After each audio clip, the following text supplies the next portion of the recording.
Gold, trusted gold buyers. మీరు తాకట్టు పెట్టిన బంగారాన్ని విడిపించి ఈ రోజు ఉన్న మార్కెట్ ధరకు కొనబడను.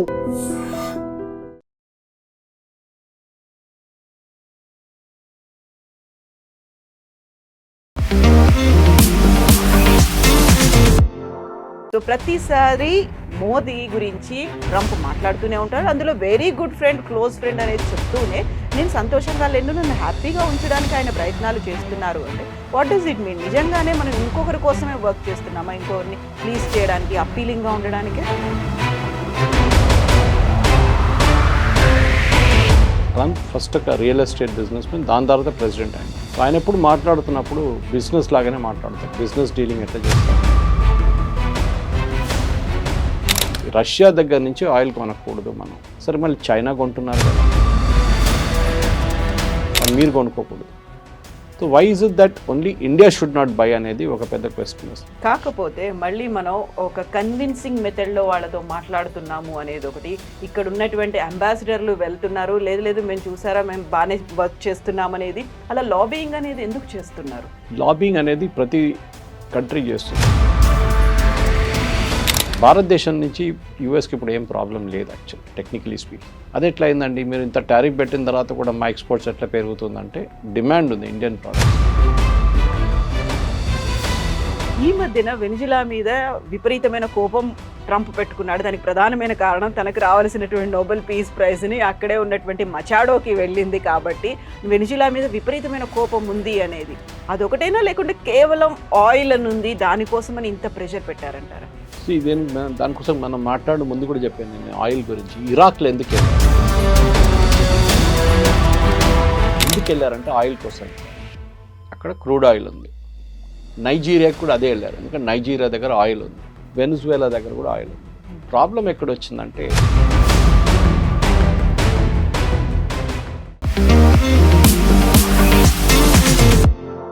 నమస్తే, నేను Kavitha. Welcome to I dream news and నిజాలు. నేను సంతోషంగా లేనని మోదీకి తెలుసు. నన్ను సంతోష పెట్టడానికే ఆయన ప్రయత్నం చేస్తున్నారు. ఒకవేళ రష్యా నుంచి కనుక చమురుని ఇలాగే కొనుగోలు చేస్తే మేము టారిఫ్లను పెంచుతాము. అమెరికా అధ్యక్షుడు డొనాల్డ్ ట్రంప్ చేసినటువంటి వ్యాఖ్యలు ఇవి. నిజంగా ఇంకొక దేశాధ్యక్షుని సంతోష పెట్టడానికే మోదీ ప్రయత్నాలు చేస్తున్నారా? మన దేశ ప్రయోజనాలు ముఖ్యం కాదా? మనతో పాటుగా ఉన్నారు సీనియర్ జర్నలిస్ట్ సురేష్ కొచ్చతిల్ గారు. సార్ నమస్తే. సో ప్రతిసారి మోదీ గురించి ట్రంప్ మాట్లాడుతూనే ఉంటారు. అందులో very good friend, close friend అనేది చెప్తూనే నేను సంతోషంగా లేను, నన్ను హ్యాపీగా ఉంచడానికి ఆయన ప్రయత్నాలు చేస్తున్నారు అంటే వాట్ డస్ ఇట్ మీన్? నిజంగానే మనం ఇంకొకరి కోసమే వర్క్ చేస్తున్నామా? ఇంకొకరిని ప్లీజ్ చేయడానికి, అప్పీలింగ్గా ఉండడానికే? ట్రంప్ ఒక బిజినెస్ మ్యాన్. మీరు క్లింటన్ కానీ, బుష్ కానీ, బైడెన్ లాంటి వాళ్ళు they are not business man, వాళ్ళు పొలిటీషియన్స్. ట్రంప్ ఫస్ట్ ఒక రియల్ ఎస్టేట్ బిజినెస్ మ్యాన్, దాని తర్వాత ప్రెసిడెంట్ అన్నమాట. సో ఆయన ఎప్పుడు మాట్లాడుతున్నప్పుడు బిజినెస్ లాగానే మాట్లాడతారు. బిజినెస్ డీలింగ్ ఎట్లా చేస్తారు? నువ్వు నాతో మంచిగా ఉంటే నేను చూసుకుంటాను, నువ్వు నాతోని గొడవ పెట్టుకుంటే అంతే సంగతి. So that is the logic అనేది. సో ఆయన లాంగ్వేజ్ కూడా అదే. ఆయనకి ఏంటంటే రష్యా దగ్గర నుంచి ఆయిల్ కొనకూడదు మనం. దీనికన్నా ముందు కూడా చాలాసార్లు డిబేట్ చేశాం దీని మీద. సరే మళ్ళీ చైనా కొంటున్నారు కదా, అది డిఫరెంట్. యూరోప్ కొంటున్నారు కదా మనకనే ఎక్కువ, అది డిఫరెంట్. కానీ మీరు కొనుక్కోకూడదు. So why is it that only India should not buy అనేది ఒక పెద్ద క్వశ్చన్ వస్తుంది. ఎందుకంటే ఇండియా ఆయిల్ ఒక్కటే కాదు కొనేది రష్యా దగ్గర నుంచి. మన మిలిటరీ ఎక్విప్మెంట్ కూడా చాలా మటుకు దీనికన్నా ముందు కొన్నాం. S-400 కొన్నాం నాడుమీట్లో. అప్పుడు కూడా చాలా గొడవ చేశారు రష్యాతో. ఇప్పుడు కూడా మనకి ఒక క్లోజ్ రిలేషన్షిప్ ఉంది. మనం తీసుకున్న ఆయిల్ డబ్బులతో రష్యా యుక్రెయిన్ బాంబ్ చేస్తారంటే మళ్ళీ అదే క్వశ్చన్ చైనా ఏం చేస్తున్నారు, యూరోప్ దగ్గర నుంచి తీసుకున్న గ్యాస్ డబ్బులు ఏం చేశారని అడగొచ్చు మనం. ఇది అప్పుడప్పుడు ప్రెసిడెంట్ ట్రంప్కి ఒక థ్రిల్ ఉందన్నమాట ఇట్లా చెప్పడానికి. ఏం చేస్తారు మోదీ, ఏం చేస్తారు చూడండి. ఎందుకంటే ఇప్పుడు దాకా మోదీ గారు ఏం చేయలేదు. మీరు మన దగ్గర బిఫోర్ యుక్రెయిన్ వార్ మనం రష్యా దగ్గర నుంచి చాలా తక్కువ క్రూడ్ ఆయిల్ కొనుక్కుంటుండే. దాని తర్వాత మనం యుక్రెయిన్ వార్ మొదలైనప్పుడు రష్యా దాన్ని $40 తగ్గించి రేట్ ఇచ్చినప్పుడు ఇంటర్నేషనల్ మార్కెట్లో $80 నుంచి $90 నడుస్తున్నప్పుడు ప్రెసిడెంట్ బైడెన్ ఏమన్నారంటే మీరు ఆయిల్ కొనుక్కోండి రష్యా దగ్గర నుంచి, క్రూడ్ ఆయిల్ తీసుకోండి, తీసి ప్రాసెస్ చేసి మాకే అమ్మేయండి, లేకుంటే యూరోప్కి అమ్మేసుకోండి అని చెప్పి. మనం చేసింది కూడా అదే. మన కోసం కొంచెం ఉంచుకొని మిగతాంతా మనం అమ్మేసుకున్నాం. ఎందుకంటే రష్యా దగ్గర నుంచి వస్తున్న ఆయిల్, క్రూడ్ ఆయిల్ కొంచెం హై గ్రేడ్ ఆయిల్ ఉంటుంది. అంటే థిక్నెస్, విస్కాసిటీ ఎక్కువ ఉంటుంది దానికి. సో దాన్ని ప్రాసెస్ చేయడానికి కొంచెం కష్టపడాల్సి వస్తుంది ఎక్స్ట్రా. మన దగ్గర జామ్నగర్ ఫెసిలిటీలో, రిలయన్స్ వాళ్ళ ఫెసిలిటీలో ఇది ప్రాసెసింగ్ ఫెసిలిటీ ఉంది మన దగ్గర. ఇప్పుడు అదే ప్రాబ్లం మన వెనిజువేలా కూడా చూస్తున్నాం అనమాట. We'll come to that later. కానీ ప్రెసిడెంట్ ట్రంప్ ఇప్పుడు ఏమంటున్నారంటే, ఆయన ఈక్వేట్ ఎవరితో చేస్తున్నారు, రష్యా దగ్గర నుంచి మీరు ఆయిల్ కొనుక్కుంటారు, దానికోసం మనని హ్యాపీగా పెట్టాలంటే రష్యా దగ్గర నుంచి ఆయిల్ తక్కువ చేయండి. నేను లేటెస్ట్ ఫిగర్స్ కూడా మీకు కోట్ చేస్తాను. మనం ఇప్పుడు 62% మన ఆయిల్ రష్యా దగ్గర నుంచి తీసుకుంటున్నాం, 62%. ఎందుకంటే మనకు అది చాలా మటుకు రష్యా దగ్గర నుంచి $40 మనకు వస్తుంది per barrel, which is very very reasonable. International markets ఇప్పుడు కూడా 70 నడుస్తుంది, $30 తక్కువ, చాలా తక్కువ మనకి. అదే టైంలో మన అమెరికా దగ్గర నుంచి కూడా క్రూడ్ ఆయిల్ కొంటున్నాం మనం. కానీ ఇప్పుడు దాని ముందు తక్కువ ఉండే, ప్రెసిడెంట్ ట్రంప్ వచ్చిన తర్వాత కొంచెం ఎక్కువ చేసాం. ఇప్పుడు ఫర్ ఎగ్జాంపుల్ అమెరికా దగ్గర నుంచి మనం కొనేదానికి ఇప్పుడు మనం లాస్ట్ 2 months మనం అమెరికా నుంచి ఎక్స్పోర్ట్స్ చాలా ఎక్కువ చేసుకున్నాం, క్రూడ్ ఆయిల్ ఎక్స్పోర్ట్స్. సో ఈ పరిస్థితుల్లో కొత్త టారిఫ్లు పెడతాను, మీరు నన్ను హ్యాపీగా పెట్టుకోకపోతే అంటే ఎందుకు ఇట్లా చెప్తున్నారు అనేది ఉంది. సో ఆబ్వియస్లీ ట్రంప్కి ఇట్ ఇస్ బియాండ్ ఆయిల్. ఆయనకంటే మా దగ్గర నుంచి కొంచెం ఆయుధాలు కొనండి, ఇంకా కొంచెం అపాషే హెలికాప్టర్స్ కొనండి, F-35 మీరు కొంటలేడు నా దగ్గర.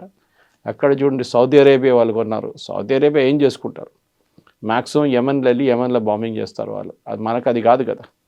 మనకు ఒక 2.5 front వార్ ఉంది, ఒకటి చైనా, పాకిస్తాన్, ఒకటి బంగ్లాదేశ్. ముందు నక్సలైట్స్ ఉండే, ఇప్పుడు బంగ్లాదేశ్ అయిపోయింది. ఇట్లాంటి పరిస్థితుల్లో మనం అమెరికా నుంచి డీల్ చేసినప్పుడు చాలా కేర్ఫుల్గా డీల్ చేయాల్సి వస్తుంది. ఒకటి, డోంట్ గెట్ ఎక్సైటెడ్. ఇప్పుడు ఇంటర్నేషనల్ పాలిటిక్స్లో షబాజ్ షరీఫ్ లా కానీ, అసీమ్ మునీర్లా కానీ, మొహమ్మద్ యూనిస్ లాగా ఎక్సైట్ కాకూడదు. ఎప్పుడైనా డీల్ చేసినప్పుడు ఇంటర్నేషనల్ పాలసీలో డిప్లొమసీ చాలా సాఫ్ట్గా మాట్లాడాలి. జయశంకర్ గారు మాట్లాడతారు చూడండి, చెప్పాల్సిన పాయింట్ చెప్పేసేయాలి. రిప్లై చేయకుంటే బాగుంటుంది, రిప్లై చేస్తే ఇంకా పెద్ద ప్రాబ్లం అవుతుంది. ట్రంప్ అన్నారు ఇట్లా, ఏమంటారు మోదీ గారు అంటే, మోదీ గారు ఏమన్నారు, మోదీ గారు క్వైట్గా కూర్చుంటారు. చెప్పాల్సిన మెసేజ్ వెళ్ళిపోతుంది అక్కడికి. మేము మీ దగ్గర నుంచి క్రూడ్ ఆయిల్ కొంటున్నాం కదా, మీకు ప్రాబ్లం ఏంటి, రష్యా దగ్గర నుంచి కొంటున్నాం, మీ దగ్గర నుంచి కొంటున్నాం. So what is the issue no issue at all. కానీ అప్పుడప్పుడు కూడా ఆయనకి మెయిన్ ప్రాబ్లం ఏంటంటే మన ట్రేడ్ టాక్స్ ఆగిపోయింది. ఇప్పుడు చాలా మటుకు ట్రేడ్ టాక్స్ మొత్తం కొలాప్స్ అయిపోయింది ఆల్ ఓవర్ ద వరల్డ్. థాయిలాండ్తో సైన్ చేశారు, అది కొలాప్స్ అయిపోయింది ట్రేడ్ టాక్స్. యూఎస్ది, వియట్నాంతో సైన్ చేశారు, అది కూడా ఎక్కడికి వెళ్ళట్లేదు. యూకేతో ఒకటే ఉంది, అది నడుస్తుంది. అది పాత ట్రేడ్ టాక్స్లో కూడా వాళ్ళ దగ్గర ఉండే FTA ఉండే ఒకటి. సో ప్రెసిడెంట్ ట్రంప్కి ఇప్పుడు మొత్తం సీన్ అంతా మారిపోయింది. ఎందుకంటే అమెరికాలో ఇప్పుడు మిడ్ టర్మ్ పోల్స్ రాబోతుంది, ఇన్ఫ్లేషన్ చాలా ఎక్కువ ఉంది, అన్ఎంప్లాయ్మెంట్ కూడా చాలా ఎక్కువ. సో ఆయనకి పొలిటికల్గా అమెరికాలో చాలా పెద్ద ప్రాబ్లమ్స్ ఉన్నాయి. అది కాకుండా మనం చూస్తున్నాం H-1B వీసా కానివ్వండి, ఆయన చెప్పిన మట్టుకు అక్కడ ఉన్న అమెరికన్లో ఉన్న ఇండియన్స్ అని కాదు, ఎవరైనా వీసా మీద చిన్న చిన్న వయలేషన్స్ చేస్తే కూడా వాళ్ళని పంపించేస్తున్నారట. If your driving under the influence కానివ్వండి, లేకుంటే ఏదైనా ట్రేడ్లో మన ఏం చెప్తారు, మీరు ట్రాఫిక్ వైలేషన్ చేస్తే దాన్ని కూడా వేసుకుంటున్నారు వాళ్ళు. అన్ని పట్టుకు బయట పంపించేస్తున్నారు వాళ్ళు. So this is not correct technically speaking. కానీ అది నడుస్తుంది, అది ఏం చేయలేము మనం ఇప్పటికైతే. ఈ మెయిన్గా ప్రెసిడెంట్ ట్రంప్తో డీల్ చేస్తున్నప్పుడు we should be A transactional person. సరే మేము కొనట్లేదా, ఎంత కొన్నాం, మేము 12% కొన్నాం పోయిన నెలలో, సరే ఈ నెల 14 కొంటాం, హ్యాపీ చాలా నెక్స్ట్ స్టెప్. ఇట్లా వెళ్తుందన్నమాట. మనం ఇది చేసుకుంటూ వెళ్తున్నప్పుడే దీని మెయిన్ రీజన్ అమెరికాతో డీల్ చేసేది ఒక డిప్లొమాటిక్ సొల్యూషన్గా ఉంటుంది. కాకపోతే మళ్ళీ మనం ఒక కన్విన్సింగ్ మెథడ్లో వాళ్ళతో మాట్లాడుతున్నాము అనేది ఒకటి. ఇక్కడ ఉన్నటువంటి అంబాసిడర్లు వెళ్తున్నారు, లేదు మేము చూసారా, మేము బాగానే వర్క్ చేస్తున్నాం అనేది. అలా లాబియింగ్ అనేది ఎందుకు చేస్తున్నారు? లాబింగ్ అనేది ప్రతి కంట్రీ చేస్తుందండి. ఓకే, ఇప్పుడు లాబింగ్ ఎవరు చేయట్లేదు. ఆ వర్డ్ ఎక్కడి నుంచి వచ్చిందంటే, ఈ హోటల్ లాబీలో వెయిట్ చేస్తున్న కొంతమంది PR వాళ్ళు ఉంటారు, పబ్లిక్ రిలేషన్స్ వాళ్ళు. సో ఈ సెనేటర్స్ కానీ సీనియర్ పొలిటీషియన్స్ అంతా హోటల్లో ఉన్నప్పుడు, ఏదైనా కాన్ఫరెన్స్కి వచ్చినప్పుడు వీళ్ళు లాబీలో వెయిట్ చేస్తారు. లేకుంటే క్యాపిటల్ హిల్ వాళ్ళ పార్లమెంట్ అనొచ్చు, అక్కడ ఉన్నప్పుడు అక్కడ లాబీలో వెయిట్ చేస్తారు వాళ్ళు. అక్కడ వాళ్ళు దిగి వచ్చినప్పుడు వాళ్ళని కౌట్ చేసి వాళ్ళ దగ్గర మాట్లాడి, మా పాయింట్ ఆఫ్ వ్యూ ఇది ఉందండి చూసుకోండి అని చెప్పేసి. భారతదేశం నుంచి యూఎస్కి ఇప్పుడు ఏం ప్రాబ్లం లేదు యాక్చువల్లీ, టెక్నికలీ స్పీకింగ్. మనకు కూడా ఇష్యూ లేదు. మన డిసెంబర్ ఫిగర్స్ ఇంకా రాలేదు, కానీ November exports very high, specially to the US. అది ఎట్లా అయిందండి, మీరు ఇంత టారిఫ్ పెట్టిన తర్వాత కూడా మా ఎక్స్పోర్ట్స్ ఎట్లా పెరుగుతుందంటే, డిమాండ్ ఉంది ఇండియన్ ప్రోడక్ట్స్కి. నడిమిట్లో ప్రెసిడెంట్ ట్రంప్ 50 ఇండియన్ ప్రోడక్ట్స్ మీద టారిఫ్ తగ్గించేశారు క్వైట్గా ఒక 2 నెలల ముందు. Spices, tea, basmati rice. ఎందుకంటే అక్కడ కన్జ్యూమ్ చేస్తున్న అమెరికన్ పాపులేషన్ దీని టారిఫ్ కడుతున్నారు. సో నేను దీంట్లో ముందు కూడా ఎక్స్ప్లెయిన్ చేశాను. $10 ఒక ప్రోడక్ట్ మనం ఇక్కడి నుంచి పంపిస్తే 50% టారిఫ్ పెడితే అది $15 అయిపోతుంది. దాని తర్వాత రీటైలర్ ఆయన మార్జిన్ పెట్టి $16-17 అమ్ముతాడు. ఈ డిఫరెన్స్ ఎవరు కడుతున్నారు? $8 ఎక్స్ట్రా, $8 ఎక్స్ట్రాస్ని ఎవరు కడుతున్నారు? ఫస్ట్ ఎవరు ఇంపోర్ట్ చేస్తున్నారు వాళ్ళు కడుతున్నారు కంపెనీ. దాని తర్వాత వాళ్ళు టార్గెట్ కానీ వాల్మార్ట్కి పంపించినప్పుడు వాళ్ళ దగ్గర నుంచి కూడా అది కలెక్ట్ చేసుకుంటున్నారు. ఫైనలీ కన్జ్యూమర్ కడుతున్నారు. సో యూఎస్ కన్జ్యూమర్కి $10 దొరికే ఒక ప్రోడక్ట్ ఇప్పుడు $17 వస్తుంది. అందువల్ల $600 బిలియన్ వాళ్ళకి వచ్చాయని కూడా చెప్పుకుంటున్నారు కదా. ఎవరి దగ్గర నుంచి? వాళ్ళ సిటిజన్స్ దగ్గర నుంచే గుంజుకున్నారు. ఆలోచించండి. ఎమ్మెల్యే ఏమంటున్నాడు, మీకు కావాలంటే నేను కొంచెం రిలీఫ్ ఇస్తాను, ట్యాక్స్ రిలీఫ్ ఇస్తానంట. అంటే మీ దగ్గర నుంచి డబ్బులు తీసుకొని మీకే రిటర్న్ ఇస్తున్నారంట. అది ఎక్కడ లాజిక్ అండి? అర్థం కాదు. సో కాబట్టి మెయిన్ థింగ్ ఏంటంటే అమెరికాతో డీల్ చేసినప్పుడు ట్రాన్సాక్షనల్గా మాట్లాడుతున్నప్పుడు ట్రాన్సాక్షనల్గా మాట్లాడాలి మనం. ఇంకే లాంగ్వేజ్లో మాట్లాడకూడదు. అమెరికాతో ఉన్న డిప్లొమసీ మీరు బుష్ టైంలో కానీ, క్లింటన్ టైంలో కానీ, ఒబామా టైంలో కానీ, బైడెన్ టైంలో కానీ చాలా డిఫరెంట్గా ఉండే. అది మనతో ఒక్కరితో కాదు, అన్ని దేశాలతో అదే నడుస్తుంది. ట్రంప్ ఫస్ట్ టర్మ్లో ఐ లవ్ పుటిన్ అన్నారు. I love north Korean dictator Kim Jong Un నా క్లోజ్ ఫ్రెండ్ అన్నారు. వెళ్ళి కలిశారు కూడా ఇద్దరు. ఆయనకి ఎట్లా అంటే ఒక ఐడియోసింక్రనీస్ వస్తుంది. ఆయనకి ఒక లోకంలో నేనే కంట్రోల్ చేయాలి, అందరు నన్ను గుర్తుపెట్టుకోవాలి. So this is what his logic is. So మనం కూడా అదే లాజిక్లో ఆడాలి గేమ్ కూడా. ఇప్పుడు ఇది ఒక ఏం చెప్తారు, నేనే అందరికన్నా పెద్దోడు అంటే మీరు చెప్పాలి కరెక్ట్, మీరే అందరికన్నా పెద్దోడు. మీ లేకుండా లేరు. లోకం ఎట్లా నడుస్తుంది అంటే చాలా హ్యాపీ. ఇంకా షబాజ్ షరీఫ్, అసీం మునీర్ ఇదే చేస్తారు. అక్కడ వైట్ హౌస్కి వెళ్ళి పాట పాడతారు ట్రంప్ది, you are the greatest, you are the greatest, you అని ఈగో మసాజ్ చేస్తున్నారు అన్నమాట. మనం అది ఎక్కువ చేయట్లేదు, మోదీ గారు చేయరు కూడా. అది టారిఫ్ పెట్టినప్పుడు ట్రంప్ ఏమనుకున్నారంటే మనం ప్యానిక్ అయిపోతాం, అయ్యో అమ్మో అని కొట్టుకుంటాం అనుకున్నాం, కానీ జరగలేదు. We were very quiet, okay no problem, tariff వేసారుగా చూసుకుందాం. We expanded our market. Shrimp మనం లోకల్గా అమ్మడం మొదలుపెట్టాం, యూరోపియన్ మార్కెట్స్ తీసుకెళ్ళాం. కీటెక్స్ లాంటి కంపెనీస్ డొమెస్టిక్ మార్కెట్ అప్రోచ్ అయ్యారు, దాని కాకుండా యూరోపియన్ మార్కెట్ చూసుకున్నారు. ఇప్పుడేమో అమెరికా నుంచి వాపస్ వాళ్ళ ప్రోడక్ట్స్ వాళ్ళే పిలుస్తున్నారు, మాకు బంగ్లాదేశ్ డ్రెస్సులు వద్దు, మీరే పంపించండి అని చెప్పేసి. క్వాలిటీ ఆల్సో మ్యాటర్స్ అన్నమాట. సో మనం టెన్షన్ పెడక్కర్లేదు. కీప్ మీ హ్యాపీ అంటే we will keep you happy, no problem. ఆయనకి ఏంటంటే ఎక్కడ మినరల్స్ దొరుకుతుందో, ఎక్కడ ఆయిల్ దొరుకుతుందో, ఎక్కడ నా క్రిప్టో కరెన్సీ కంపెనీలో ఎవరు ఇన్వెస్ట్ చేస్తారో వాళ్ళందరూ మంచోళ్ళు. ఇదే మడూరో వెనజువేలన్ ప్రెసిడెంట్ ఒక $100 బిలియన్ ట్రంప్ కంపెనీలో పెట్టారనుకోండి, ఇప్పుడు దాకా ఆయన అక్కడ ప్రెసిడెంట్గానే ఉండిపోతుండే వెనజువేలాది. అన్ని సాత్కూన్ మాఫ్ అంటారు కదా, అలా అన్ని పోయేవి. కరెక్ట్. ఇది so this is what it is all about. End of the day Trump politics చాలా క్లియర్. ఆయనకు తెలుసు ఆయన ఉండబోయే 4 సంవత్సరాలు. దీని తర్వాత నెక్స్ట్ ప్రెసిడెంట్ ఎవరు వస్తారో తెలియదు. వాళ్ళు వచ్చిన పాలసీ కంటిన్యూ కావాలని లేదు. యూరోపియన్స్ ఇప్పుడు ఏం అనట్లేదు. కియర్ స్టామర్ కూడా డిప్లొమాటిక్లీ అక్కడ లేని ఇక్కడ లేని అట్లా మాట్లాడుతున్నారు. అమెరికాలో ఉన్న ఆయన ఏమి అన్నారు, వెస్టర్న్ హెమిస్ఫియర్ వైపు ఎవరు రాకూడదు, సో ఈ keep away from western hemisphere. మనం ఇప్పుడు యుఎస్ ఆయిల్ కొంటున్నప్పుడు మనం ఎంత దూరం నుంచి తీసుకొస్తున్నాం ఆలోచించండి. Geographically it is very far. మనం సౌదీ అరేబియా దగ్గర నుంచో, లేకుంటే బహ్రెయిన్ దగ్గర నుంచో, ఖతార్ దగ్గర నుంచి న్యాచురల్ గ్యాస్ కొనుక్కుంటే మనకు చాలా దగ్గర, 3 రోజులు వచ్చేస్తుంది మనకి షిప్. అది కాదు కదా, అమెరికా నుంచి రావాలి, మొత్తం తిరిగి రావాలి. So it takes a long time and cost కూడా చాలా ఎక్కువ. కానీ అప్పుడప్పుడు we have to keep America happy, అదొక పాలసీ. బట్ మనం అంత సటిల్గా ఉండాల్సినటువంటి అవసరం ఏముంది? అంత కామ్గా సైలెంట్గా ఉండి బోల్డ్ అని క్వశ్చన్స్ ఉన్నాయి, దేని గురించి మాట్లాడకుండా ప్రతిసారి మనల్ని ప్రొవోక్ చేస్తున్నట్టుగా ఉంటే, నాట్ ఓన్లీ మోదీ, మొత్తం భారతదేశాన్ని అంతా అలా ప్రొవోక్ చేస్తున్నట్టుగా ఉంటే కామ్గానే పని చేసుకుంటూ వెళ్తున్నాం, ఇది కాకపోతే ఇంకోటి అన్నట్టుంటే అక్కడ బోల్డ్ అని క్వశ్చన్స్ వస్తున్నాయి. ఆన్సరబుల్గా ఉన్నారా, అకౌంటబిలిటీ ఉందా అనేది ఉంది. ఆ తర్వాత ఇప్పుడు వెరీ రీసెంట్గా వెనిజువేలా మీద అటాక్ చేసి అక్కడ ఉన్నటువంటి ప్రైమ్ మినిస్టర్ని పట్టుకెళ్ళిపోతే మనం ఏం మాట్లాడకుండానే అలాగే సైలెంట్ స్పెక్టేటర్స్ లాగా ఎందుకున్నారు, why we are not taking any stand అనేది వస్తుంది కదా. అది అమెరికా అంటే భయమా అనేటువంటి క్వశ్చన్లు కూడా ఉన్నాయి కదా. Why should be take a stand? Venezuelan president మనకేమైనా పెద్ద పని ఏం చేసి పెట్టారు? ఏం చేయలేదు కదా. ఇన్ఫ్యాక్ట్ మన దగ్గర ఉన్న ఓఎన్జీసీది ఒక ఇంటర్నేషనల్ ఆర్మ్ది అక్కడ డ్రిల్ చేస్తున్న కంపెనీ డబ్బులు మనకి ఇంకా రాలేదు. రోజుకి 5,000 బ్యారెల్ ఇస్తున్నారు, అది మనకు రాలేదు లాస్ట్ 5 సంవత్సరాల్లో. వాళ్ళ ప్రాబ్లమ్స్ వాళ్ళకు ఉందిలే, అది సపరేట్.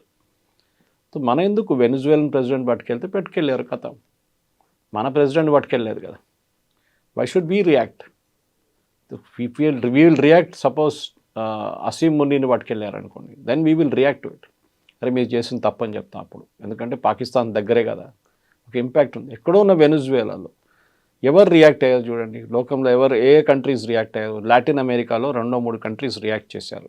క్యూబా రియాక్ట్ చేశారు, ఎందుకంటే వాళ్ళ 32 body guards who are protecting Maduro, వాళ్ళు చంపేశారు యుఎస్ ఫోర్సెస్. మిగతా ఎవరు యూరోపియన్ నేషన్స్ చూడండి, ఎవరు మాట్లాడలేదు, యుఎన్ మాట్లాడలేదు. Why should you? దీనికన్నా ముందు కూడా యుఎస్ ఫస్ట్ టైం చేస్తున్నారు కాదు కదా. ఏం చేశారు సద్దాం హుసేన్తో? ఇదే పని చేశారు కదా. అఫ్కోర్స్ కిడ్నాప్ చేసి తీసుకెళ్ళలేదు, కానీ అక్కడే అరెస్ట్ చేసి వెపన్స్ ఆఫ్ మాస్ డిస్ట్రక్షన్ అని చెప్పి లాస్ట్ నాన్ని చంపేశారు. లిబియాలో అక్కడున్న లోకల్ సిటిజన్స్తోని గదాఫీని చంపేశారు. సొమాలియాలో ఇదే చేశారు ఫస్ట్. వియట్నాంలో ఏం చేశారు మనకు తెలిసింది, అక్కడ ఓడిపోయారు అమెరికా చేస్తుందని అన్నిటికీ మనం రియాక్ట్ కాకలేదు. దట్స్ వై సార్ డిప్లొమసీలో చాలా ఇంపార్టెంట్ కవిత గారు, that you should learn how to keep your mouth shut. మీరు ఎక్కువ మాట్లాడి స్పాయిల్ చేయకుండా క్వైట్లీ మీకు చెప్పాల్సిన పాయింట్ డైరెక్ట్గా చెప్పేసేయండి, పబ్లిక్ చెప్పక్కర్లేదు. ఈ ప్రశ్నలు అడుగుతుంది ఎవరైనా, నా ఫస్ట్ క్వశ్చన్ ఎవరు? ఇక్కడున్న local politicians, opposition parties. Exactly. America అంత డిక్టేటర్షిప్ చూపిస్తూ ఉంటే మనం ఏమీ మాట్లాడట్లేదు, అదే అమెరికా అందరి మీద అటాక్ చేస్తుంది. వాట్ ఇఫ్ మన మీద కూడా అలాంటి శాంక్షన్స్ ఇప్పటికే ఉన్నాయి, టారిఫ్లు ఉన్నాయి, అలాంటి ఒక ప్రెషర్ అనేది మన మీద కూడా తీసుకొస్తే? అదే వాజ్పేయి గారు పాత వీడియో నిన్న బయటకు వచ్చింది ఒకసారి, అది వైరల్ అయింది. ఇప్పుడు పోఖ్రాన్ బ్లాస్ట్ చేసే ముందు అమెరికా చాలా ప్రెషర్ పెడుతుండే మన మీద. మన్మోహన్ సింగ్ టైంలో కూడా మనం చూసాం, ఇది నరసింహారావు టైంలో కూడా చూసాం. We were ready with a nuclear test. అమెరికాకి ఎట్లనో తెలిసిపోయింది, అది ప్రెషర్ పెట్టి ఆపేశారు. అప్పుడు మనం ఏమైనా చెప్పామా? అమెరికా మా మీద ప్రెషర్ పెట్టింది, అది చేసింది, ఇది చేసింది, ఏం చెప్పలేదు. నరసింహారావు గారు క్వైట్గా ఉన్నారు. ఆ లెసన్ నేర్చుకున్నాము. So what did you do? Vajpayee గారు వచ్చినప్పుడు అదే న్యూక్లియర్ టెస్ట్ మళ్ళీ మొదలు పెట్టాం. కానీ ఏం చేసాం? పొద్దున పూట పని చేయకుండా రాత్రిపూట పని చేసాం. ఇప్పుడు శాటిలైట్స్, ఓవర్ హెడ్ శాటిలైట్, దాన్ని డిటెక్ట్ చేయలేక, అండ్ సడన్గా జరిగినప్పుడు సిఏఏలో పెద్ద ఒక భూకంపం వచ్చింది. ఇది ఎట్లా జరిగింది? మనకు తెలియకుండా ఇండియా ఎట్లా చేశారు ఇదంతా? ఎందుకంటే ఒక న్యూక్లియర్ టెస్ట్ చేయడానికి చిన్న పని కాదు, దివాళీ పటాక కాదు. చాలా మటుకు గ్రౌండ్ వర్క్ ఉంటుంది, డ్రిల్లింగ్ వర్క్ ఉంటుంది, అన్నీ నడుస్తుంది. కానీ ఏం తెలియకుండా పొద్దున్న చూస్తే ఆ గ్రౌండ్ అంతా క్లియర్గా ఉంది. రాత్రిపూట మళ్ళీ మన వాళ్ళు తవ్వుతున్నారు, పొద్దున పూట మళ్ళీ మట్టేసి కవర్ చేసేస్తున్నారు. ఇట్లా చేసుకుంటే చాలా రోజుల తర్వాత టెస్ట్ జరిగింది. George Fernandes was the defence minister, Abdul Kalam గారు was the head of DRDO టైంలో. వాజ్పేయి గారు చెప్పారు స్ట్రెంగ్త్. ఎందుకంటే నాకు అప్పుడు కూడా స్వామి వివేకానంద ఒక కోట్ గుర్తొస్తుంది. స్వామి వివేకానంద అన్నారు, ఇప్పుడు చాలా సంవత్సరాలు ఉంది ఆయన ఉన్నప్పుడే, దట్ స్ట్రెంగ్త్ ఇస్ రెస్పెక్టెడ్. ఎవరైనా హూ హెస్ గాట్ స్ట్రెంగ్త్ వాళ్ళని రెస్పెక్ట్ చేస్తారు, వీక్ ఉన్న వాళ్ళని ఎవరు పట్టించుకోరు. దాన్ని మీరు లా ఆఫ్ ద జంగిల్ కూడా అని చెప్పొచ్చు. లా ఆఫ్ ద జంగిల్ చాలా క్లియర్. అక్కడున్న వీక్ ఉన్న యానిమల్స్ని పులి తినేస్తుంది, లేకుంటే సింహం తినేస్తుంది. మనం చెప్పొచ్చు, అరే పాపం ఎందుకు చేస్తున్నారు, అది కూడా ఉంటే అది కూడా యానిమలే కాదంటే కాదు. That's a law of the jungle. The strongest will survive. So మన స్ట్రెంగ్త్ మనం పెట్టుకొని చాలా మటుకు ఎక్కడో ఏదో జరిగితే మనం కామెంట్ చేయక్కర్లేదు. ఓకే, మడూరో హెస్ డన్ అస్ నో ఫేవర్. ఒకటే ఫేవర్ ఏంటంటే సత్యసాయిబాబా డివోటీ ఉండే, వాళ్ళ wife was more of a devotee. పెళ్ళి కన్నా ముందు కూడా వచ్చి కలిసి వెళ్ళారు సత్యసాయిబాబాతో. దాని తర్వాత వాళ్ళ ప్రెసిడెన్షియల్ ప్యాలెస్లో కూడా పెద్ద ఒక ఫోటో ఉందంట. అంతే, that is only Indian connection he has. ఆఫ్రికాలో చాలా డిక్టేటర్స్ ఉన్నారు కదా కవిత గారు, పెద్ద పెద్ద డిక్టేటర్. ఇదీ అమీన్ నుంచి మనం చూసుకుంటూ వస్తున్నాం. ఇటువైపు తక్కువనా? లాటిన్ అమెరికాలో అయితే ఫుల్ ఆఫ్ డిక్టేటర్స్. డానియల్ ఆర్టెగా నుంచి మీరు ఫిడెల్ కాస్ట్రో ఉన్నారు ముందు. మనం ఎందుకు నేమ్ చేయాలి? ఇప్పుడు కమ్యూనిస్ట్ వాళ్ళు ఒక ప్రెస్ నోట్ తీశారు మొన్న, దట్ అది ఇది లెఫ్టిస్ట్ అది అని చెప్పి. లాస్ట్ భారతదేశం దీన్ని ఖండించాలి. ఖండించి ఏం చేసుకుంటామండి? ఎవడు పట్టించుకుంటారు? ఎవడు పట్టించుకోరు. ఎక్కడో సాలిడారిటీ అనేది ఏం అక్కడ డస్ట్బిన్లో పడేస్తారు, ఎవరు చూడరు కూడా. What America doesn't care, world doesn't care. దానికోసం యూకే ఏమన్నారు, యూకే ప్రైమ్ మినిస్టర్ చేసిన తప్పే కానీ okay let us forget it. ఎందుకంటే మడూరో is not a Jesus Christ. ఆయన చేసిన పనులు మనందరికి తెలిసిందే. అట్లాంటి చాలామంది డిక్టేటర్, పినోషే ఉన్నారు చిలేల ముందు. నేను స్కూల్లో చదువుతున్నప్పుడు నాకు గుర్తుంది. ఆ టైంలో నాకు ఒక పెన్ ఫ్రెండ్ ఉండే అక్కడ. ఆయన దట్ అబ్బాయి used to send me stamps అక్కడ జరుగుతున్న అత్యాచారాల గురించి రాస్తుండే. So I was wondering how is able to do it. నేను అప్పుడు హై స్కూల్లో ఉన్నాను ఆ టైంలో. అట్లాంటి పరిస్థితి నుంచి ఆఫ్రికా నుంచి చూడండి, లాటిన్ అమెరికా చూడండి, అన్స్టేబుల్ రెజ్యూమ్స్ ఉంటుంది అక్కడ అన్ని. కొలంబియా తక్కువనండి కవిత గారు, వీళ్ళకంటే పెద్ద ప్రాబ్లం కొలంబియా. ప్రెసిడెంట్ ట్రంప్ కొలంబియాతో డీల్ చేస్తారు, తర్వాత చేస్తారు డెఫినెట్గా. ఇరాన్లో ఏం జరుగుతుంది? ఇరాన్లో ఉన్న అయత్తోళ్ళు చేసిన గొడవ, అక్కడ వాళ్ళ ప్రజల మీద చేస్తున్న ఫైరింగ్ అంతా ఈసారి ఎందుకు జరగట్లేదు? ఇప్పుడు జరుగుతున్న ప్రొటెస్ట్లో వాళ్ళ ప్రెసిడెంట్ అంటున్నారు కరెక్ట్, ఒక ప్రాబ్లం ఉంది, మన రియాల్ మొత్తం డివాల్యూ అయిపోయింది, అసలు ద వర్త్లెస్ పేపర్, కానీ నేనేం చేయలేను, నీళ్ళు లేదు నేనేం చేయలేను, ఫ్యూయల్ షార్టేజెస్ ఉంది నేనేం చేయలేను, మీరందరూ కొంచెం ఓపిక ఉంచుకొని చేద్దామేమన్నా మనం. ఆ స్టేట్కి వచ్చేసారన్నమాట. ఎందుకంటే అమెరికన్ ప్రెసిడెంట్ డొనాల్డ్ ట్రంప్ ఒక వార్నింగ్ ఇచ్చారు, వీఆర్ లాక్డ్ అండ్ రెడీ, అంటే గన్ లాక్ చేసి వీఆర్ రెడీ, అంటే మిమ్మల్ని కూడా కావాలంటే దించేస్తాం. ఆల్రెడీ షా ఆఫ్ ఇరాన్ కొడుకు, old Shah of Iran Pahlavi కొడుకు మొన్న స్టేట్మెంట్ ఇచ్చారు that we should bring back democracy to Iran. మా ఇరాన్లో ఎప్పుడు డెమోక్రసీ లేకుండే, ఈవెన్ షా ఆఫ్ ఇరాన్ ఉన్నప్పుడు డెమోక్రసీ లేకుండే, it is far more liberal regime. అక్కడ కూడా ఒక చేంజ్ ఆఫ్ రెజ్యూమ్ రావబోతుంది. సో మనం దీని గురించి ఫస్ట్ టైం వింటున్నప్పుడు ఆలోచిస్తాం, ఇది ఫస్ట్ టైం చాలా ఘోరమైంది, చాలా బాగా. ఆర్టేగాతో ఏం చేశారండి, డానియల్ ఆర్టేగా నికరాగుతో ఇదే పని చేశారు కదా. ఇట్లాంటి చాలా మటుకు యూఎస్ కిడ్నాప్ చేసి తీసుకెళ్ళిన చాలామంది ఉన్నారు నేతలు, కానీ అదంతా మన హిస్టరీలో మర్చిపోయాం. ఇప్పుడు ఈ టెలివిజన్ ఏజ్లో, సోషల్ మీడియా ఏజ్లో మనకి ఇదంతా బయటకు వస్తుంది. లేకుంటే ఆయన్ని పట్టుకెళ్ళే ఫోటో కానీ ఎక్కడైనా కానీ, సద్దాం హుసేన్ ఫోటో మీకు ఎక్కడైనా కనిపించింది? ఏదో అక్కడెక్కడ 2-3 వీడియోలు కనిపిస్తుంది అంతే. ఆ టైంలో సోషల్ మీడియా లేకుండే. గద్దాఫీ ఫోటోలు అయితే అస్సలు కనిపించదు మీకు. ఇక్కడ ఎందుకంటే ఆయన యూఎస్ షిప్లో తీసుకెళ్తున్నాడు, నేవల్ షిప్ తీసుకెళ్తున్నా, ఆ ఫోటో పట్టినప్పుడు అది వైరల్ అయిపోయింది వీడియో. దాంతో ఇప్పుడు కోర్టులో ప్రొడ్యూస్ చేస్తున్నాం, మళ్ళీ ఆ వీడియో వైరల్ అవుతుంది. మార్క్ మై వర్డ్స్ కవిత గారు, 1 నెల తర్వాత 2 నెలల తర్వాత ఏం జరిగింది వెనుజువేలానని మన ప్రజలందరూ మర్చిపోతారు. We will be back to our daily lifes. మన ప్రాబ్లమ్స్, మన ఇష్యూస్, మన కంట్రీ ప్రాబ్లమ్స్ మనం మాట్లాడుకుంటా, కానీ ఎక్కడో ఉన్న వెనుజువేలా ప్రాబ్లం మనకి అసలు నో కాంటెక్స్ట్ అన్నమాట. దానికి ఈ మధ్యన వెనిజులా మీద విపరీతమైన కోపం ట్రంప్ పెట్టుకున్నాడు. దానికి ప్రధానమైన కారణం తనకు రావాల్సినటువంటి నోబెల్ పీస్ ప్రైజ్ని అక్కడే ఉన్నటువంటి మచాడోకి వెళ్ళింది కాబట్టి వెనిజులా మీద విపరీతమైన కోపం ఉంది అనేది. అదొకటేనా, లేకుంటే కేవలం ఆయిల్ అని ఉంది దానికోసమని ఇంత ప్రెషర్ పెట్టారంటారా? దానికోసం మనం మాట్లాడే ముందు కూడా చెప్పాను నేను ఆయిల్ గురించి. ఇరాక్లో ఎందుకు వెళ్ళారు మన అందరు గుర్తుంటే, ఇరాక్లో వెళ్ళి సద్దాం హుసేన్ని వెపన్స్ ఆఫ్ మాస్ డిస్ట్రక్షన్ అని చెప్పి నేటో ఫోర్సెస్ వెళ్ళి ఆయన్ని అరెస్ట్ చేసి, ఆయన్ని ట్రయల్ చేసి, ఆయన ఉరి తీశారు. ఎందుకు వెళ్ళారంటే ఆయిల్ కోసం వెళ్ళారు అంతే. అక్కడ క్రూడ్ ఆయిల్ ఉంది. నైజీరియాకి కూడా అదే వెళ్ళారు, ఎందుకంటే నైజీరియా దగ్గర ఆయిల్ ఉంది, వెనుజువేలా దగ్గర కూడా ఆయిల్ ఉంది. ప్రాబ్లం ఎక్కడ వచ్చిందంటే, వెనుజువేలాలో హ్యూగో షావేజ్ వచ్చాను. Before Maduro they was Hugo Chavez who was the president. ఈయన గురుగారు ఆయన దానికని చేసిన ఆయన చేసిన అత్యాచారాలు కౌంటే లేదు. వేలాది మందిని చంపారు ఆయన కూడా. ప్రజలు చాలామంది, ఆల్మోస్ట్ ఐ థింక్ 70,000 మంది వెనుజువేలా నుంచి పారిపోయి చాలా దేశాలకు పారిపోయారు. ఓకే, అక్కడ తట్టుకోలేక అనమాట. అక్కడ ఉన్న కల్చర్, గవర్నమెంటు వాళ్ళ మీద క్రాక్ డౌన్ కానీ, అరెస్ట్ చేయడం, చంపేయడం, ఎక్స్ట్రా జ్యుడిషియల్ కిల్లింగ్స్లో. సో దానికన్నా ముందు అమెరికా చాలా మట్టుకు అక్కడ ఉన్న లాటిన్ అమెరికాలో ఉన్న డిక్టేటర్స్ని చాలామందిని వాళ్ళు ఎంకరేజ్ చేశారు. దాని హిస్టరీ సపరేట్ ఉంది. కెనడీ టైం నుంచి చూసుకుంటూ వస్తే మీరు ఈ హ్యూగో షావేజ్ వచ్చే ముందు అక్కడ వెనుజువేలాలో ఉన్న ఆయిల్ కంపెనీస్ అంతా అమెరికన్ కంపెనీస్ నడిపిస్తుంటాయి. అంటే వెనుజువేలా దగ్గర ఉన్న oil 330 billion barrels, which is higher then Saudi Arabia. కానీ they are not the number 1 producer, number 26 ఎంతో ఉన్నారు ప్రొడ్యూసర్. ఎందుకంటే వాళ్ళ దగ్గర ఎక్విప్మెంట్ లేదు ఆయిల్ డ్రిల్ చేసి బయటకు తీయడానికి. నేను చెప్పాను చూడండి, it's very heavy oil Venezuelan oil. Versus US shale oil ఉంటుంది, బ్రిటన్ దగ్గర లైట్ స్వీట్ క్రూడ్ ఉంటుంది. సో దీన్ని రీఫైన్ చేయడానికి ఉన్న కావాల్సిన కెపాసిటీ వాళ్ళ దగ్గర లేదు. డ్రిల్ చేసి బయటకు తీయడానికి ఉన్న కెపాసిటీ కూడా లేదు. పాత ఎక్విప్మెంట్ ఉంది వాళ్ళ దగ్గర, రష్యన్ టైం నుంచి ఉన్న ఎక్విప్మెంట్ ఉంది. దాని తర్వాత చైనీస్ వాళ్ళు ఏదో తీసుకొచ్చి పెట్టారు, అది కూడా పనిచేయట్లేదు.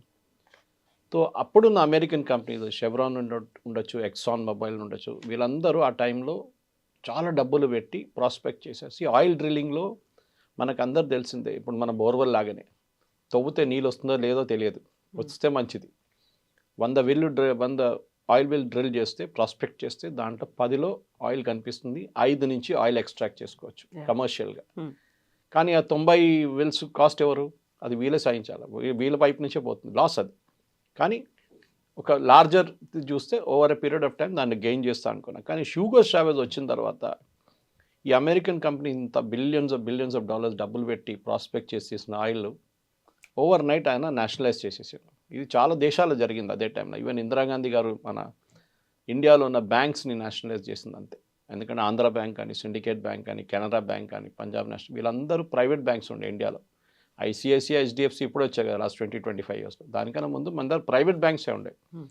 ఇండిపెండెన్స్ టైంలో ఈ చెప్పిన కాంగ్రెస్ లీడర్స్ అందరూ దాన్ని ఎంకరేజ్ చేశారు, ప్రైవేట్ బ్యాంక్స్ చాలా బాగా నడిపించారు వాళ్ళు. సో ఆ బ్యాంక్స్ కూడా ఇందిరాగాంధీ గారు నేషనలైజ్ చేశారు. టాటా వాళ్ళ ఎయిర్ ఇండియాని కూడా నేషనలైజ్ చేసేసింది ఆమె. హెచ్ఏఎల్ అది కూడా నేషనలైజ్ చేసేసింది, అది కూడా ప్రైవేట్ కంపెనీ ఉండే ముందు, హీరాచంద్ గ్రూప్ ఉండే. సో అట్లాంటి పరిస్థితి ఈవెన్ వరల్డ్ వైడ్ ఒక సోషలిస్ట్ యాంగిల్ వచ్చేస్తుంది అన్నమాట. Indira Gandhi was also following socialism. ఆమెకు చాలా ఫేవరెట్ ఉండే 5-year ప్లాను, రష్యన్ సిస్టమ్ చాలా అనుకుంది ఆమె, this is the right way to do it అని. తర్వాత తెలిసింది మొత్తం ఫ్లాప్ షో అయిపోయిందని. సో అక్కడ కూడా నేషనలైజ్ చేసినప్పుడు వీళ్ళ డబ్బులు పెట్టిన డబ్బులు ఎంత పోయింది, billions and billions American companies డబ్బులు పోయింది. అప్పుడు పెట్టిన మిషనరీ ఇప్పుడు దాకా నడుస్తుంది. 50 సంవత్సరాల తర్వాత అదే మిషనరీ వాడుతున్నారు. సో అవుట్పుట్గా వాళ్ళ దగ్గర 330 బిలియన్ బ్యారెల్స్ ఆయిల్ ఉన్నప్పుడు నెక్స్ట్ 800 సంవత్సరాల దాకా వాళ్ళు తవ్వుకుంటూ పోతే కూడా వాళ్ళ దగ్గర ఆయిల్ ఉంటుంది. అంత ఆయిల్ ఉంది వాళ్ళ దగ్గర. వెనజువేలా మోర్ దెన్ సౌదీ అరేబియా నేను చెప్పినట్టు, మోర్ దెన్ యుఎస్.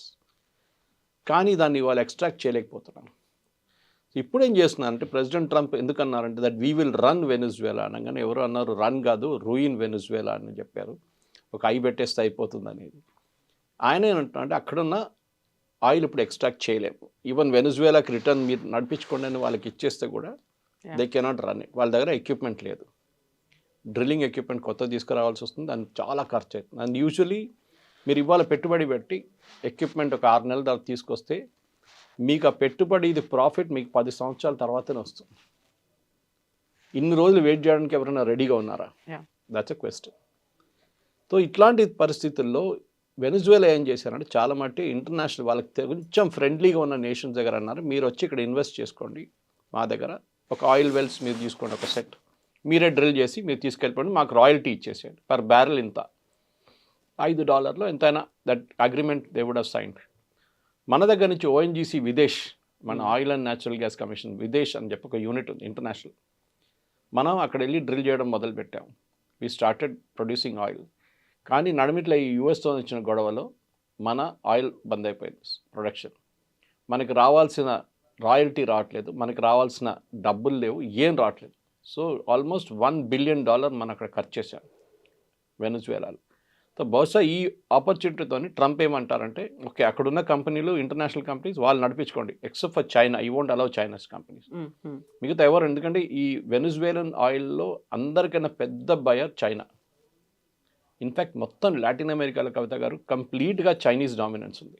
మీరు ఎక్కడని చూడండి, మీరు చిలీ నుంచి, నికరాగ్వా నుంచి, ఎక్వడార్ నుంచి ఎక్కడ చూసినా China has invested billions and billions Latin అమెరికాలో. So one of the reason president ట్రంప్కి ఇంత కోపం ఎందుకంటే చైనా మీద కోపం ఉంది. వాళ్ళని అక్కడి నుంచి ఎట్లా తెరుగు, ఎందుకంటే మీకు గుర్తుంటుంది పనామా కెనాల్ డిస్ప్యూట్ వచ్చినప్పుడు ఆయన ఏమన్నారు, పనామా కెనాల్ కట్టింది మేము, మా దగ్గర చాలామంది చనిపోయారు కట్టినప్పుడు, అంత కష్టం ఉండేది చాలా అది కన్స్ట్రక్ట్ చేయడానికి. అంతా అయిన తర్వాత ఇప్పుడు చైనీస్ వాళ్ళు వచ్చి కూర్చున్నారు అక్కడ, మా ఆర్మీ షిప్స్, మా నేవల్ షిప్స్ అక్కడి నుంచి వెళ్తున్నాడు, వీళ్ళు మానిటర్ చేస్తున్నారు, వీ వోంట్ అలౌ దిస్ అన్నారు. Exactly Panama is for us అని చెప్పారు. ఇది జరుగుతుందన్నమాట. ఈ పరిస్థితుల్లో ఇప్పుడు ఏం చేయబోతున్నారు అంటే ఒకటి మనకి మన $1 బిలియన్ ఇన్వెస్ట్ చేసి మనకు బహుశా ఇంకా అది రిటర్న్ తీసుకొచ్చి, లేకుంటే we can continue drilling. American companies big స్టైల్లో దిగుతారు. కానీ నేను చెప్పిన ప్రాబ్లం ఉంది, వాళ్ళకి ఇప్పుడు పెట్టుబడి పెడితే 10 సంవత్సరాల తర్వాతనే వాళ్ళకి రిటర్న్స్ ఉంటుంది. అన్ని రోజులు వెయిట్ చేయడానికి రెడీగా ఉంటారంటే నో. వే బ్యాక్ 60s ఉన్న అమెరికన్ కంపెనీస్ కాదు ఇప్పుడున్న అమెరికన్ కంపెనీ, వీరందరికి షేర్ హోల్డర్స్ ఉంది. ఇప్పుడు అది ఎక్సాన్ మొబైల్ ఉండొచ్చు, షెవ్రాన్ ఉండొచ్చు, ఎవరైనా ఉండొచ్చు. వాళ్ళ కంపెనీ వాళ్ళు డెఫినెట్గా they will ask question share holders, మీరు ఎందుకు పెడుతున్నారు? రేపు ఈ అమెరికన్ ప్రెసిడెంట్ పోయి ఇంకొక అమెరికన్ ప్రెసిడెంట్ వస్తే, డెమోక్రటిక్ ప్రెసిడెంట్ వస్తే ఆయన పాలసీ రివర్స్ చేస్తే ఏమవుతుంది? True. ఈ పెట్టిన డబ్బులంతా పోతుంది కదా. లేకుంటే అక్కడున్న ప్రజలు రెబెల్ చేసి అమెరికన్ కంపెనీస్ అక్కడ తెరిమి కొడితే ఏం చేస్తారు? ఇరాన్లో జరిగింది అదే మనం చూసాం. షా ఆఫ్ ఇరాన్ ఉన్నప్పుడు మొత్తం అమెరికా నడిపించారు ఇరాన్ అంతా. దాని తర్వాత మొత్తం గాయబైపోయారు అంత అక్కడి నుంచి. ఈ ప్రాబ్లం రాబోతుంది. So this same oil problem లిబియాకి వెళ్ళారు. లిబియాలో కద్దాఫీని ఎందుకు గద్దె దింపారంటే అది కూడా ఆయిల్. సో అమెరికాకి ఆయిల్ ఒక డిమాండ్ ఉంది, పెద్ద డిమాండ్. కానీ లాస్ట్ 10, 15, 20 సంవత్సరాల్లో చైనా హజ్ రీప్లేస్డ్ యుఎస్. ప్రతి చోట్ల ఆఫ్రికాకి వెళ్ళండి మొత్తం చైనీస్ రీప్లేస్మెంట్ ఉంది అక్కడ. పాకిస్తాన్ చూడండి, ఇప్పుడు యూఎస్ వచ్చేదాకా చైనీస్ కూర్చున్నారు. బెల్ట్ రోడ్ ఇనిషియేటివ్ అని చెప్పి వాళ్ళ దగ్గర పెద్ద స్కామ్ ఉంది ఒకటి. డబ్బులు పెడతారు, ఈ మన మనీ లెండర్స్ లాగా అనమాట. మన దగ్గర డబ్బులు ఇస్తారు చూడండి, మనీ లెండర్స్. ఇచ్చిన తర్వాత అది కట్టలేకపోతారు వాళ్ళు, అప్పు గుంజుకుంటారు వాళ్ళ అసెట్. సో ఇప్పుడు చైనాని ఏమీ అనలేక ఇంకొకరి మీద ప్రతాపాన్ని చూపిస్తున్నారు అమెరికా. అండ్ స్లోలీ ఇప్పుడు వార్నింగ్ ఏంటంటే చైనాకి, మీరు వెనిజువేలా పెట్టిన డబ్బులంతా పోయింది complete. You can just forget it. మీరు 10 బిలియన్ పెట్టారా, 15 బిలియన్ పెట్టారా, మీరు దానికి కావాల్సిన క్రూడ్ ఆయిల్ అయితే తీసుకెళ్ళిపోయారు. ఇంకా ఇక్కడ మీరు మర్చిపోండి. ఈవెన్ వాళ్ళ చెప్తున్నారు ఏంటంటే మనది ఇట్స్ నాట్ ఎట్ కన్ఫర్మ్, కానీ అమెరికా ఇంత నేవల్ ఎయిర్ ఫోర్స్ కానీ వాళ్ళ ఆర్మీ పవర్ పెట్టినప్పుడు కూడా స్పెషల్ ఫోర్సెస్ వాళ్ళ దగ్గర ఉన్న air defence system, Chinese air defence system పాకిస్తాన్లో యూజ్ చేశారు చూడండి. అదే చైనీస్ ఎయిర్ డిఫెన్స్ సిస్టమ్స్ ఉన్నాయి అంటే రాడార్ కానివ్వండి, మిగతా మిసైల్స్ కానీ అంత చైనీస్ ఎక్విప్మెంట్ ఉన్నాయంట. అది పనిచేయలేదో లేకుంటే కొట్టిపడేశారు యూఎస్ వాళ్ళు. సో అదొక రన్నింగ్ జోక్ నడుస్తుంది ఇప్పుడు. Chinese equipment second time fail అయింది, ఆపరేషన్ సింధూర్లో ఫెయిల్ అయింది, ఇప్పుడు యూఎస్ ఆపరేషన్లో కూడా ఫెయిల్ అయిందని చెప్పి. సో చైనీస్ పెట్టిన పెట్టుబడిలో, ఎందుకంటే కమ్యూనిస్ట్ రిజిమ్ అనగానే ఒక రిలేషన్షిప్ వచ్చేస్తుంది ఆటోమేటిక్గా, సోషలిస్ట్ కమ్యూనిస్ట్ అనగా. అక్కడే అదే టైంలో అర్జెంటీనా కానీ మిగతా కొన్ని కంట్రీస్ ఆఫ్ టర్నింగ్ రైటిస్ట్. తో ఒక టైంలో entire Latin America was leftist. ఇప్పుడు బ్రెజిలియన్ ప్రెసిడెంట్ ఉన్నారు, ఆయన కూడా అప్పుడప్పుడు ధమ్కి ఇస్తుంటాడు. ప్రెసిడెంట్ నిన్ను చూసుకుంటాను, నువ్వు కరెన్సీ మార్చుతావంట, అది చేస్తావంట, బ్రిక్స్లో వెళ్తున్నావు, నేను చూసుకుంటా అంటారు. సౌత్ ఆఫ్రికాని థ్రెటన్ చేశారు, మీకు గుర్తుంటుంది. Same point. భారతదేశాన్ని మీరు అడిగారు మోదీ గారిని ఇట్లా చేస్తే, but we don't bother. American dollar అనేది ఇప్పుడు జరుగుతుంది డీడాలరైజేషన్.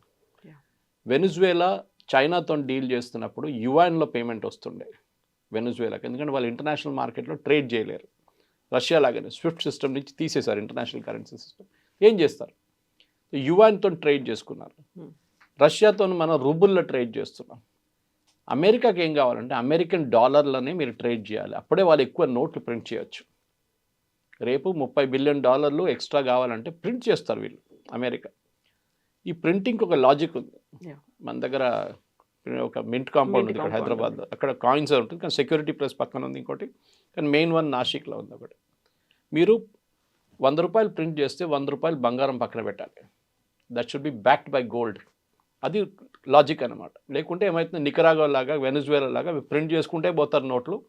లాస్ట్లో ఒక లోఫ్ బ్రెడ్ కొనాలంటే మీరు ఒక లారీలో వేసుకెళ్ళాల్సి, అంత డబ్బులు తీసుకెళ్లాల్సి వస్తుంది. వాల్యూ లేదు అసలు దానికి. మోదీ గారు డిమానిటైజేషన్ చేశారు చూడండి, దానికి 2-3 లాజిక్ ఒకటి ఉంది. ఒకటి ఇది. సెకండ్ థింగ్, ఇప్పుడు జరిగే దాంట్లో ఈ ఆయిల్ ట్రేడ్లో కూడా ఇప్పుడు మీరు చూస్తున్నారు ఎంత కమ్మొచ్చు ఆయిల్. అది ఇంకొక క్వశ్చన్, ఎందుకంటే మీరు ఇంత పెట్టుబడి పెట్టినప్పుడు ఆయిల్ ఎంత డాలర్లు అమ్మచ్చు. టెక్నికలీ ఇప్పుడు మీరు వరల్డ్ వైడ్ చూస్తే సౌదీ అరేబియా కానీ, which is the largest producer, వాళ్ళ దగ్గర కెపాసిటీ వైజ్ వాళ్ళు number 2 position. Venezuela is number 1, Saudi Arabia reserves number 2.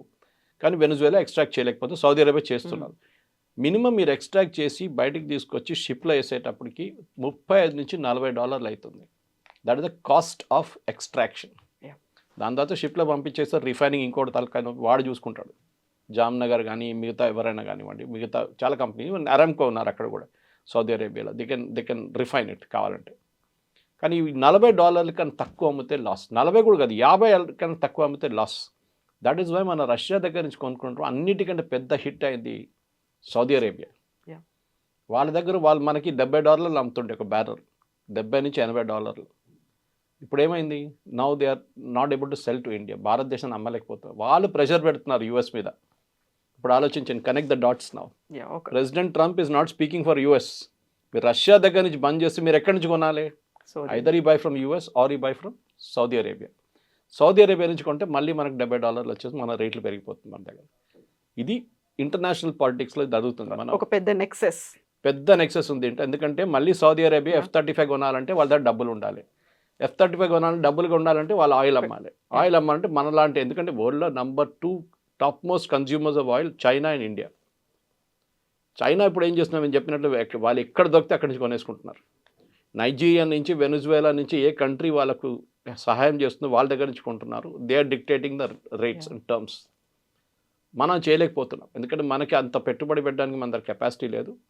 రెండోది మనకి ఇంట్రెస్ట్ కూడా లేదు, ఎందుకంటే రిస్కీ అది అంతా. ఇప్పుడు చూసాం వెనుజువేలా ఇంత పెట్టిన తర్వాత ఒక్కరోజు రాత్రి కాదు పోయింది మొత్తం వాళ్ళ ఇన్వెస్ట్మెంట్ అంతా. మనం పెట్టిన 1 బిలియన్ మనకి ఇచ్చేసేయండి, మనం హ్యాపీగా వచ్చేస్తాం మనం రిటర్న్ అక్కడి నుంచి, వెనుజువేలా నుంచి. ఓవరాల్గా the entire thing is oil politics. దాంట్లో ఈ Venezuelan oil is the most crucial, ఎందుకంటే దాన్ని ఎక్స్ట్రాక్ట్ చేసి ఈ హెవీ ఆయిల్ని ప్రాసెస్ చేయడానికి యుఎస్లో towards Canadian side heavy oil, ఈ క్రూడ్ ఆయిల్ ప్రాసెసింగ్ చేసే చాలా మటుకు రిఫైనరీస్ ఉందన్నమాట. అది ప్రాసెస్ చేయలేకపోతున్నారు వీళ్ళు, ఎందుకంటే ఆ ప్లాంట్స్ అన్నీ ఇప్పటిదాకా మూతపడి ఉండే. Because Canadian crude is also heavy crude like Venezuela. So అది, సో వరల్డ్లో top 3 producer Saudi Arabia, Venezuela was a producer, Russian oil మొత్తం బ్లాక్, వెనుజువేలా ఆయిల్ మొత్తం బ్లాక్. ఇప్పుడు మిగిలిందంతా Saudi Arabia and plus Gulf countries. ఇప్పుడు అక్కడి నుంచి కొనాల్సింది. డోంట్ బి సర్ప్రైజ్ కవిత గారు, రేపు ఈ వెనుజువేలా ఆయిల్ నెక్స్ట్ 2 సంవత్సరాలు బయటికి రాకపోతే అందరికన్నా ఎక్కువ ప్రాఫిట్ సంపాదించేది ఈ గల్ఫ్ కంట్రీస్. ఇది జరగబోతున్నాను. Thank you so much. Thank you. Thank you.